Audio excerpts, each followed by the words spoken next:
బోధిస్తూ ఉంటే ప్రియ సహోదరి సహోదరా, అంటే మరికొన్ని సంఘాలు అయితే మీరు క్రమం తప్పకుండా ఉపవాసం ఉంటే చాలు ఎక్కడికి వెళ్ళిపోతారు? పరలోకానికి వెళ్ళిపోతారు. కాబట్టి మీరు ప్రతి రోజు కూడా ప్రార్థన చేస్తే చాలు ఎక్కడికి వెళ్ళిపోతారు? పరలోకానికి వెళ్ళిపోతారు. అంటే ప్రతి ఒక్కరూ కూడా మంచిగా ఉంటే చాలు పరలోకం వెళ్ళిపోతాం, ఉపవాసం ఉంటే పరలోకం వెళ్ళిపోతాం. కాబట్టి ఇక్కడ మనం ప్రార్థన చేస్తే పరలోకం వెళ్ళిపోతాం అని ప్రతి ఒక్కరూ కూడా పరలోకం వెళ్ళిపోతాం. అంటే ఇక్కడ వీళ్ళంతా కూడా మీరు ఇలా చేస్తే అని బోధిస్తున్నారు ప్రియమైన వాళ్ళు. అంటే మీరు ఇలా చేస్తే పరలోకం వెళ్ళిపోతారు, అలా చేస్తే పరలోకం వెళ్ళిపోతారు. అంటే ఇలా చేస్తే దాని అర్థం ఏంటి అమ్మా? ఇలా చేస్తే దాని అర్థం ఏంటి? ఇందాక మనం ఏం చూస్తాం? రక్షణ ఫ్రీ అన్నాం, ఉచితం అన్నాం. కానీ కొన్ని సంఘాలు ఏమన్నాయి? ఇలా చేస్తే పరలోకం వెళ్తాయన్నాయి. ఇలా చేస్తే మీరు పరలోకం అంటే ఇప్పుడు పరలోకం వెళ్ళడానికి మనము కూడా ఏదో ఒకటి చేయాలని కొన్ని సంఘాలు చెప్తూ ఉన్నాయి. కానీ దేవుడు ఏమన్నాడు? మీరు ఏమి చేయకుండా ఉచితంగా పరలోకం వెళ్తారు అన్నాడు. అంటే కాబట్టి ఎవరి మాట రైట్? ఇక్కడ యేసయ్య చెప్పిన మాట రైటా, లేక కొంతమంది అబద్ధ బోధకులు చెప్పిన మాట రైటా? యేసయ్య చెప్పిన మాట రైట్ అయితే మనం పరలోకానికి వెళ్ళాలంటే, రక్షణ పొందాలంటే, అయిగా మనం దేవుని యొక్క విశ్వాసంలో అయితే మనం ఏమైనా చేయవలసిన పని ఉందా? నథింగ్. అంటే మనం ఏమి చేయవలసిన పని లేదు. కేవలం ఆయన యందు విశ్వాసం ఉంటే చాలు. ఆయన యందు మన విశ్వాసం ఉన్నట్లయితే మనము పరలోక రాజ్యానికి వెళతాము అనే విషయానికి మనం చూస్తూ ఉన్నాం. కాబట్టి అందుకనే ప్రియ సహోదరి సహోదర, దేవుని యొక్క పాప క్షమాపణ కూడా మనకు దేవుడు ఎలా ఇచ్చాడు? ఉచితంగా ఇచ్చాడు అనే విషయాన్ని పరిశుద్ధ గ్రంథంలో అయితే మనం చూస్తూ ఉన్నాం. అంటే వీళ్ళంతా కూడా ఏమన్నారు? అబద్ధ బాధకులు, మీరు ఏదో ఒకటి చేయాలి అని బోధిస్తూ ఉన్నారు. అయితే సమస్య ఏంటో ఒకసారి మనం చూద్దాం ప్రియ సహోదరి సోదరా. ఎవరు కూడా మంచిగా జీవించలేరు ప్రియమైన వాళ్ళు. ఎవరు కూడా మంచిగా జీవించగలరా? ఎవరు కూడా మంచిగా జీవించలేరు. ఒకవేళ నువ్వు ఏదైనా ఒక మంచి పని చేస్తావు అనుకోండి, ఆ మంచి నీకు కలకాలం ఉంటుందా? ఇప్పుడు ఎలక్షన్ లో ఎమ్మెల్యేగా పోటీ చేసిన వాడు ఓటుకి 400 ఇచ్చేస్తున్నారు, ఒక్కొక్కరు 4000 ఇచ్చేస్తున్నాడు. గెలిచిన తర్వాత ఏం చేస్తున్నారు? వాళ్ళు అన్ని కూడా మన లంచం రూపంలో తీసుకున్నారు. కాబట్టి ఇప్పుడు ఆ లంచం తీసుకున్న వాళ్ళు మనం వెళ్ళి ప్రశ్నించడానికి ఉంటుందా హక్కు? అమ్మా, ఒకవేళ అడిగితే వాడు ఏమంటాడో? చెప్పు తీసుకొడతాడు. ఏమంటాడో? నువ్వేమో నాకు ఓటు ఊరికినేసావేంట్రా, నీకు 1000 రూపాయలు ఇస్తే ఓటు వేసావని. అటువంటి నాయకులు ఏమన్నా ప్రశ్నించగలం? మనం ప్రశ్నించలేం. ఒకవేళ ఎప్పుడు ప్రశ్నించగలం? 1 రూపాయి కూడా మనం తీసుకోలేనప్పుడు మనం ప్రశ్నించగలం. అంటే ఇచ్చేవాడు స్వాతంత్రం ఇస్తున్నాడు, తీసుకునేవాడు స్వాతంత్రం తీసుకున్నాడు. అంటే ఇచ్చినప్పుడు మా ఎమ్మెల్యే గారు బలి ఇచ్చేసారని అప్పుడు అనుకున్నా, అంటే ఆయన మంచోడు అనుకుంటున్నాం. తీసుకుని ఓటు వేసిన తర్వాత మనల్ని ఆయన ఏమనుకున్నాడు? ఈ ప్రజలు చాలా మంచి వాళ్ళు నాకు ఓటు వేస్తారు అనుకుంటాం. కానీ మనలో చెడు ఉంది, ఆయనలో చెడు ఉంది. అది ఎవరు కూడా ఈ లోకంలో మంచి వాళ్ళు లేరు. అంటే పైకి మంచిగా కనిపిస్తుంది అంతే, కానీ ఎవరు కూడా మంచిగా మనం ఏదో ఒకటి ఎరవేసి వాళ్ళు లాగాలని చూస్తూ ఉన్నారు. ఇచ్చిన కాడికి లాక్కుందామని మనం చూస్తూ ఉన్నాం. అందుకనే అటు మంచి లేదు, ఇది మంచి లేదు. మనం ఎవరైనా ప్రశ్నించగలమా? ఎవరిని కూడా ప్రశ్నించలేము.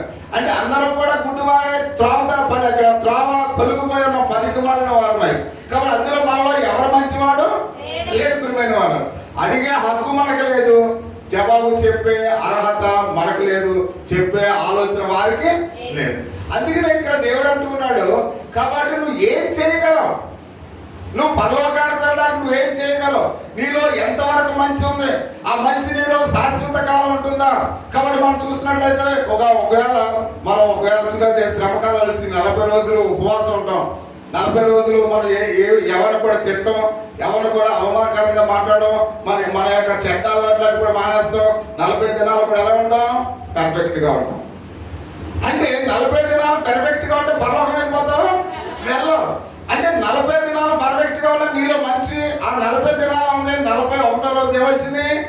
చెడు ఆలోచనలు, చెడు తలంపులు, ఎవరో తిడతాం, ఎవరో కొడతాం, మళ్ళీ మామూలు అయిపోయింది. అంటే ఈ లోకంలో కొద్ది సమయం మాత్రమే, ఏదో ఒక రోజు, ఒక క్షణం మాత్రమే మనం మంచిగా మన హృదయాన్ని కాపాడుకోగలము. కానీ ఇది శాశ్వతంగా ఎవరు కూడా కాపాడుకోలేవు. అందుకని నువ్వు ఎన్ని మంచి కార్యాలు చేసినా పరలోకం చేరలేవు.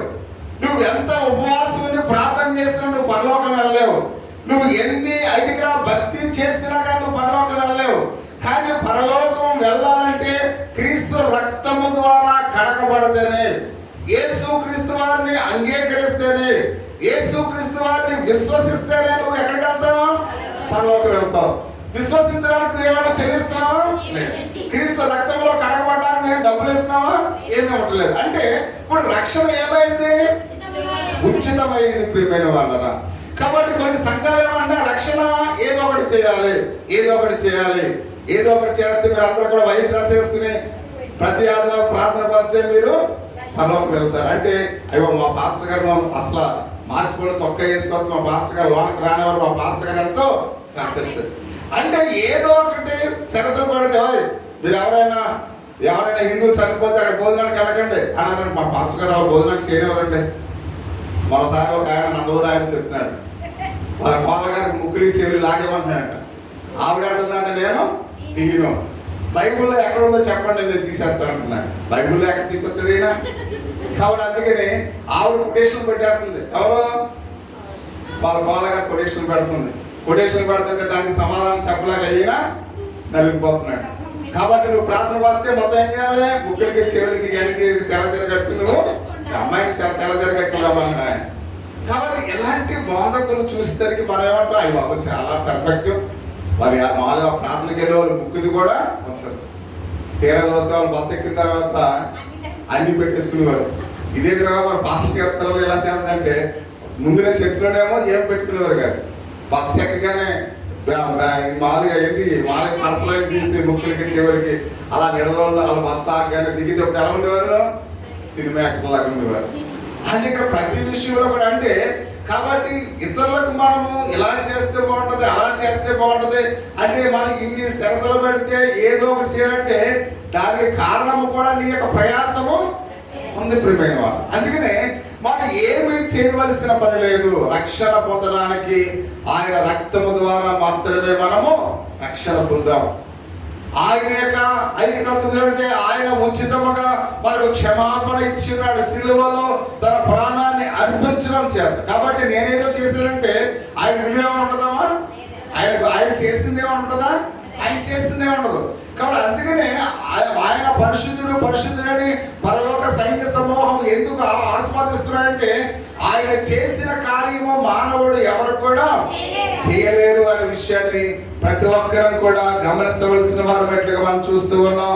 అందుకనే ఆయన మాట్లాడుతున్నాడు, ప్రియ సహోదరి సోదరులు ప్రతి ఒక్కరం కూడా. అయితే ప్రతి ఒక్కరం కూడా అంటున్నాడు ఎవరు కూడా పరిపూర్ణులుగా జీవించలేరు అని మనం చూస్తూ ఉన్నాం. మనలో ఎవరైనా పరిపూర్ణులుగా ఉన్నారా? ఒకవేళ ఉంటే 40 days ఉంటాం అంతే. 41వ రోజు మళ్ళీ యథావిధ. సంఘంలో ఉన్నంతసేపు మనం చాలా భక్తిగా ఉంటాం. ఆ గుమ్మం దాటిన తర్వాత యథావిధ. అంటే ఎవరు కూడా మనలో ఎవరు లేరు? పరిశుద్ధులు లేరు అనే విషయాన్ని మనం చూస్తున్నాం ప్రియా సహోదరి సహోదరుడా. అంటే పరిపూర్ణులుగా ఎవరు కూడా మనము పరిశుద్ధులుగా లేరు అని పరిశుద్ధ గ్రంథంలో అయితే మనం చూస్తూ ఉన్నాం. అది ఎవరు కూడా అది పరిపూర్ణులుగా ఉండలేరు అనే విషయాన్ని ఇక్కడ మనం చూస్తూ ఉన్నాం. ఎవరైనా పరిపూర్ణులుగా ఉంటారంట? ఉండలేరు అని మనం చూస్తూ ఉన్నాం. అంటే ఎవరు కూడా పరిశుద్ధులుగా ఉండలేరు. కాబట్టి దీని అర్థం ఏంటంటే ఎవరు కూడా దేవుణ్ణి సమర్పించలేరు ప్రియమైన వాళ్ళు. దీని అర్థం ఏంటి? మనకు మనమే దేవుణ్ణి ఎవరు కూడా అర్థమవుతుందని చెప్పే మాటలో మనమే ఎవరం కూడా దేవుణ్ణి సమర్పించలేము అనే విషయాన్ని పరిశుద్ధ గ్రంథంలో అయితే మనం చూస్తూ ఉన్నాం. అయితే మీరు దేవుణ్ణి సమర్పించడానికి ఒకే ఒక మార్గం ఉంది ప్రియా సహోదరి సోదరా. అది బైబిల్లో ఉంది. అది ఏ మార్గమో మనము ఆయన సమర్పించగలమో అది ఎక్కడ రాయబడ్డది? బైబిల్ గ్రంథంలో రాయబడ్డది. కానీ పాస్టర్ గారి నోట్లో అవి లేవు ప్రియమైన వాళ్ళరా. అంటే ఇక్కడ మనం చూస్తున్నా యేసు రక్తము ద్వారా మాత్రమే ఆయన మనం సమర్పించగలం. బైబిల్ ఏం చెప్తుంది? యేసు రక్తము ద్వారా మాత్రమే ఆయన్ని సమర్పించగలరు. కాబట్టి మన కొరకు చేసిన కార్యాన్ని బట్టి మనము దేవుణ్ణి మహిమపరచగలము అని మనం చూస్తూ ఉన్నాం. యేసు దేవుని యొక్క కుమారుడు మన పాపం కొరకు ఆయన ఏం చేశాడు? ఈ లోకానికి పంపించినట్లుగా మనం చూస్తూ ఉన్నాం. ఆయన నిత్యత్వాన్ని ఇవ్వడానికి మన ప్రతి అవసరాన్ని కూడా ఆయన ఏం చేశాడంట? తీర్చాడు అని మనం చూస్తూ ఉన్నాం. కాబట్టి మనము క్షమింపబడి ఉన్నాము. మీరు నేను కూడా క్షమాపణ పొందుకున్నాము అనే విషయానికి మనం చూస్తూ ఉన్నాం. అదే బైబిల్ చెప్తున్నందుకనే ఇక్కడ లోతైన సంఘాల్లో మనం చూసినట్లయితే దేవుడు చేసిన వాగ్దానాలు మనం ఏం చేస్తాం? నమ్ముతాం. అందుకని ప్రతి ఆదివారం కూడా ప్రతి క్రైస్తవుడు కూడా ఏం చేస్తాడు? విశ్వాస ప్రమాణాన్ని ఒప్పుకుంటాం. విశ్వాస ప్రమాణంలో త్రిత్వ దేవుని మనం ఏం చేస్తున్నాం? అంగీకరిస్తున్నాం. అంటే త్రిత్వంలో ఏకత్వం కలిగిన దేవుని మనం అంగీకరిస్తూ ఉన్నాం. నీకే విశ్వాస ప్రమాణం మనం కూడా ఒప్పుకుంటూ ఉన్నాం. ఎప్పుడైతే సంస్కార ఆరాధనలో అయితే మనం పాలు పంపులు పంచుకుంటూ ఉన్నామో అయితే మనం ఇక్కడ ఆ సంస్కార ఆరాధనలో నీకే విశ్వాస ప్రమాణాన్ని మనం ఒప్పుకుంటున్నాం. సంస్కార ఆరాధనతో మనం ఎక్కడికి వస్తున్నాం? దేవుని యొక్క సంస్కార ఆరాధనకు వస్తూ ఉన్నాం. అంటే కొన్ని విషయాలు ఇక్కడ మనం గమనించినట్లయితే చూడండి, కొన్ని స్కూల్స్ ఉంటాయి.